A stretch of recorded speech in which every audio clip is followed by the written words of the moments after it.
미국, 프랑스 등 다수의 국가가 코로나19 사태로 선거를 연기한 가운데 한국에서는 무사히 총선을 치러냈습니다.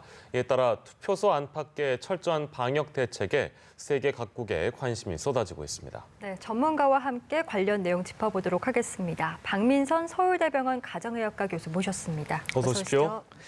네, 저희 이번 선거가 워낙에 좀 이례적인 그런 분위기라서 외국에서도 많이 이 대한민국의 총선이 치러지는 장면들을 조명을 하고 하는데 실제 교수께서도 투표를 하셨겠습니다만 이 1m 간격 유지하고 또 체온도 재고 비닐 장갑도 끼고 그렇게 했잖아요. 네. 투표 날의 어떤 방역 대책이랄까요? 이런 건 어떻게 좀 평가하세요? 네, 할 수 있는 선에 최선을 다했다고 생각을 하고요. 예. 이제 화면에서 봤을 때 투표를 하시는 분들이 1m 간격으로 딱딱 서서 기다리시는 것, 그런 것들도 보였고, 할 수 있는 거로는 손 씻는 거, 장갑 끼는 거 최선을 다해서 했다고 생각을 하고, 예. 이에 따라서 나타나는 결과에 대해서는 앞으로 1, 2주 정도 보면 예. 이런 방식이 앞으로도 사실은 감염병이나 무슨 이상이 있을 때 이런 총선이 우리나라뿐만 아니라 모든 국가에서 가능하거든요. 예. 그때 어느 것들을 좀 더 보완하면 좋을지 하는 그런 좋은 자료가 될 수 있을 것 같습니다. 네, 예. 어제 자가 격리자들의 투표도 가능했었는데 약 23% 정도인 13,000여 명이 투표에 참여를 했습니다. 자가 격리자의 경우에는 투표 용지를 직접 봉투에 담아서 선거 관리원한테 전달을 했어야 하는데 이 과정에서 또 실랑이가 벌어졌다고 해서요. 이건 어떤 내용입니까? 네, 실제로 저희가 선거를 하는 과정에서 보면 도장을 찍는 상황에서 조금 실수가 나올 수 있는 가능성이 네. 있고 봉투에 넣어서 그걸 아니면은 이거 접어서 넣는 과정에서 이렇게 좀 문제가 생길 수 있는 여지가 있거든요. 예. 나머지는 사실 장갑 끼고 큰 무리가 없었을 텐데 그래서 아마 그 과정에서 투표를 하고 그걸 접어서 봉투에 넣어서 실제로 투표함에 넣는 게 아니라 예. 따로 해서 나중에 그런 것들을 오픈했다. 그래서 문제가 됐던 것 같고요. 예. 그러니까 내가 이거를 넣지 않았는데 이거를 어떻게 비밀 투표를 제대로 했다고 하겠느냐 하는 그런 취지였던 것 같고요. 예. 이제 그런 오해가 있을 수 있는 가능성은 있지만 네. 지금 말씀드린 것처럼 처음에 찍는 과정에서 그리고 옷에도 묻을 수 있고 예. 남한테 이렇게 컨택이 됐을 거, 접촉이 됐을 거는 도장이 하나가 있겠고 예. 넣는 과정이 약간 미묘하게 손이 왔다 갔다 할 수 있는 과정이 있어서 이것들이 그냥 그대로 집어넣게 되면 나중에 개표하시는 순간에 물론 장갑을 끼고 하시게 되겠지만 예. 그런 종이의 일부가 몸에 닿거나 옷에 닿거나 이런 과정에서 나중에 문제가 있을 가능성들을 모두 없애고자 해서 그런 식으로 진행을 했던 것 같습니다. 아주 철저하고 디테일하게 이제 이런 부분을 당국이 신경 썼다고 볼 수 있는 부분인데 이 얘기하니까 사실은 투표 인증샷과 관련해서 사전 투표 끝나고 나서 그 당일에 이제 나왔던 질문 중에 하나입니다만 왜 손등에 찍는 거나 뭐 그 비닐장갑 위에 찍는 거나 어쨌든 적절하지 않다고 질병관리본부에서도 얘기해 줬잖아요. 네.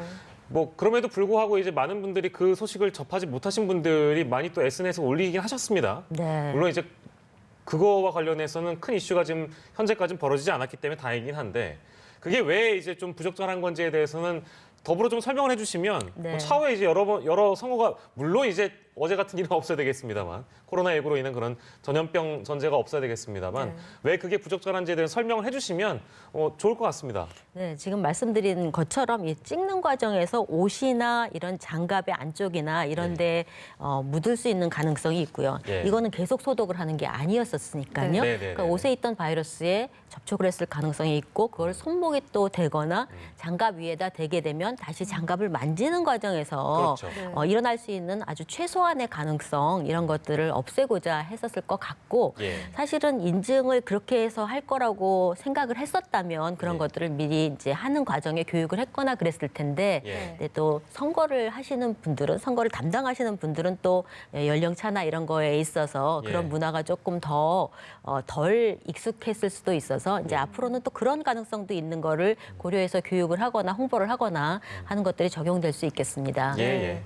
실제로 어제 그 투표가 이제 하면서 자가격리자들 중에서는 또 무단 일탈 사례가 나와서 뭐 대부분의 분들께서 지침을 잘 지켜주셨지만 한 6분 정도가 무단 이탈을 했거든요. 그래서 정부가 일단 3건 정도 고발을 할 상태인데 역시나 우려했던 상황들이 좀 나온 것 같아요. 이분들이 뭐 PC방 할인마트를 좀 방문을 했다면서요. 네, 아무래도 젊은 분들이 이제 해외에서 들어오신 분들이 또 있었고, 그리고 또 장기간의 이런 격리나 이런 것들이 사회적 거리두기를 했던 것, 그리고 또 환자 수들이 좀 준 거에 대해서 약간은 느슨했던 점, 뭐 이런 것들이 모두 관여를 해서 그런 일이 일어났던 것 같고요.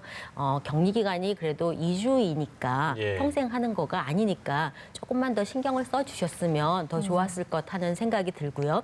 앞으로 2주가 또 좀 지켜봐야 될 기간이니까 예. 그 주에 자가격리를 하시게 되는 분들도 조금 신경 쓰셨으면 좋을 것 같습니다. 네, 네. 계속해서 강조드리는 부분이고, 자, 그 우리나라의 어떤 이런 특수한 상황이 아까 제가 처음에 언급했습니다만, 해외에서는 뭐 어떤 나라는 뭐 대선도 뭐 미루고 여러 가지 선거들을 다 이제 미루고 있는데, 우리 같은 경우에는 이렇게 총선을 치르니까 뭐 이제 모범 사례가 돼서 외국에서는 이제 이런 부분에 있어서 굉장히 많은 호평이 좀 이어지고 있다면서요? 네, 아무래도 그럴 수 있겠죠.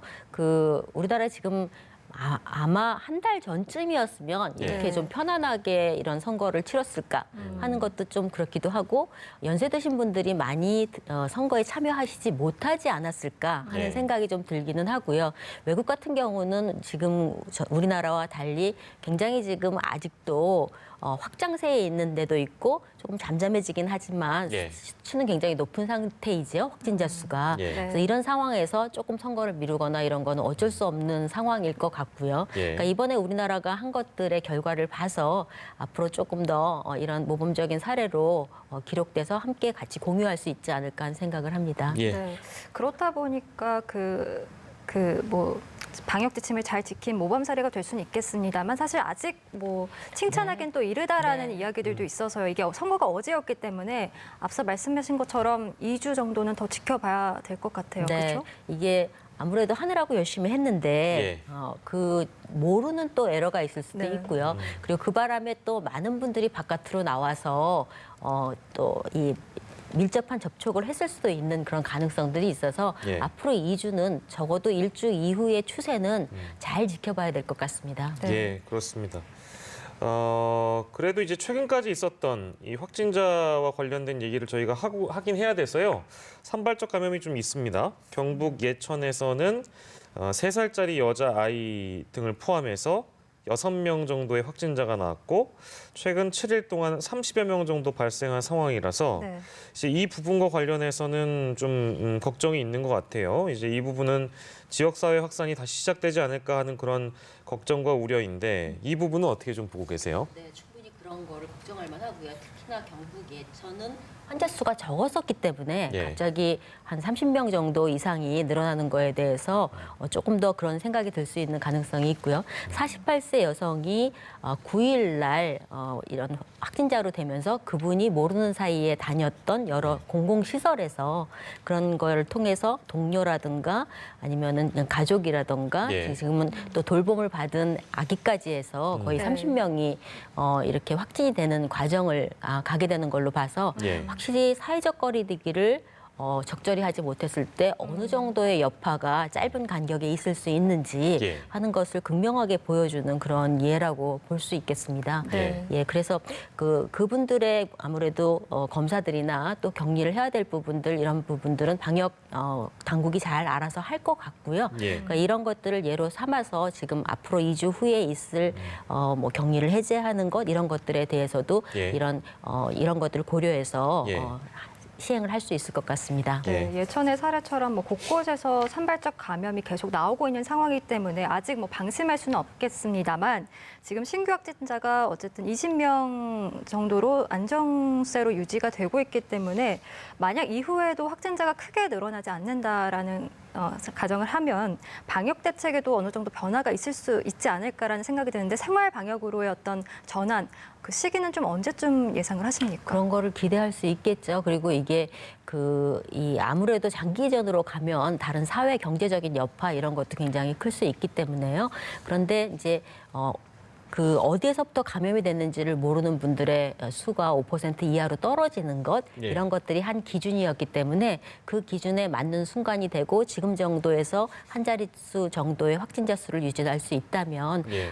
생활 방역 이런 것들도 고민할 수 있을 것 같습니다. 예, 뭐 동호반복이 될 수 있겠습니다만 그 정부가 제시한 강화된 사회적 거리두기 기간이 제 기억으로는 4월 19일까지로 네, 알고 맞습니다. 있죠. 그러면 아마 이번 주말 사이에 이거에 대한 어떤 연장 여부라든지 혹은 뭐 생활 방역 체계에 대한 뭐 전환 부분 이 부분이 이제 나올 것 같은데 뭐 단답형으로 질문드리긴 좀 그렇고 모르겠습니다. 그러니까 이게 지금 어떤 결정을 내려야 될지는 뭐 네. 정부가 잘 알아서 판단하겠습니다만 네. 그럼 어떻게 전망하세요? 전체적으로 두 차례 이제 예, 예. 이 사회적 거리두기 기간을 지난 상태이고요. 개인적으로 생각하기에는 적어도 선거 이후에 일주일은 조금 보고 일주일 정도는. 하면 어떨까? 그러니까 왜냐하면은 2주 이후가 안전하기는 하지만 예. 뭐 전례를 보면은 어떤 특별한 일이 있은 다음에 며칠 후부터는 확실히 증가하는 그런 것들을 보였거든요. 그리고 예. 이전에 또 이번에 저희가 좀 더 적극적으로 그리고 좀 더 완벽하게 방역을 하려고 노력을 했긴 했지만 예.